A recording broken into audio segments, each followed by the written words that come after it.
ನಮಸ್ಕಾರ ಎಲ್ರಿಗೂ. ಈ ದಿನ ಮನೆಯಲ್ಲೇ ಪಾನಿಪುರಿ ಮಾಡೋದು ಹೇಗೆ ಅಂತ ತೋರಿಸ್ಕೊಡ್ತೀನಿ, ಅಥವಾ ಗೋಲ್ಗಪ್ಪ ಅಂತಲೂ ಹೇಳ್ತಾರೆ ಇದಕ್ಕೆ. ಸ್ವಲ್ಪ ಕಾಳು ಬೇಯಿಸ್ಕೊಂಡಿದ್ದೀನಿ, ಮತ್ತು ಒಂದು ಸ್ವಲ್ಪ ಆಲೂಗಡ್ಡೆನ ಬೇಯಿಸಿ ಎರಡು ಸಪ್ರೇಟಾಗಿ ಬೇಯಿಸ್ಕೊಂಡು ಇಟ್ಕೋಬೇಕು.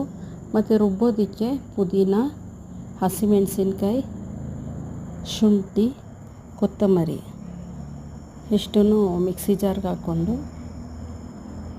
ಇದ್ರ ಜೊತೆ ಸ್ವಲ್ಪ ನಿಂಬೆಹಣ್ಣು, ಒಂದು ಅರ್ಧ ಅಷ್ಟು ನಿಂಬೆಹಣ್ಣು ಹಿಂಡ್ಕೋಬೇಕು. ನಂತರ ಸ್ವಲ್ಪನೇ ನೀರು ಹಾಕ್ಕೊಂಡು ಇದನ್ನು ಮಿಕ್ಸಿ ಜಾರಲ್ಲಿ ರುಬ್ಕೋಬೇಕು. ಒಂದು ಸ್ವಲ್ಪ ಜೀರಿಗೆನೂ ಹಾಕಬೇಕು ರುಬ್ಬೋವಾಗ.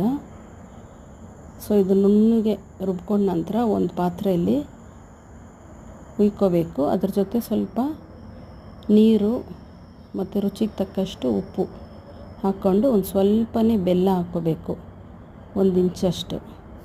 ನಂತರ ಸ್ವಲ್ಪ ಹುಣಸೆಹಣ್ಣನ್ನ ನೆನೆಸಿಟ್ಟಿದ್ದೆ, ಅದನ್ನು ಹಿಂಡ್ಬಿಟ್ಟು ಆ ರಸನ ಇದಕ್ಕೆ ಹಾಕ್ಕೋಬೇಕು.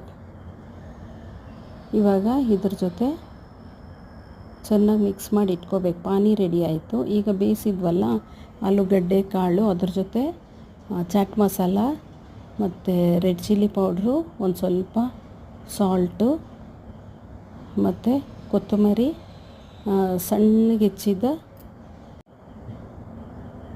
ಈರುಳ್ಳಿ, ಸಣ್ಣಗೆ ಹೆಚ್ಕೊಂಡ ಈರುಳ್ಳಿ, ಇಷ್ಟು ಚೆನ್ನಾಗಿ ಮಿಕ್ಸ್ ಮಾಡ್ಕೋಬೇಕು.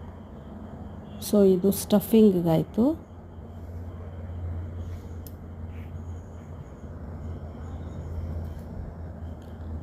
ನಂತರ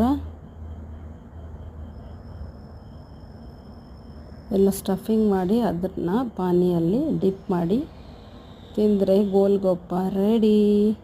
ನೀವು ಟ್ರೈ ಮಾಡಿ ಫ್ರೆಂಡ್ಸ್, ತುಂಬ ಈಸಿಯಾಗಿದೆ. Thanks for watching.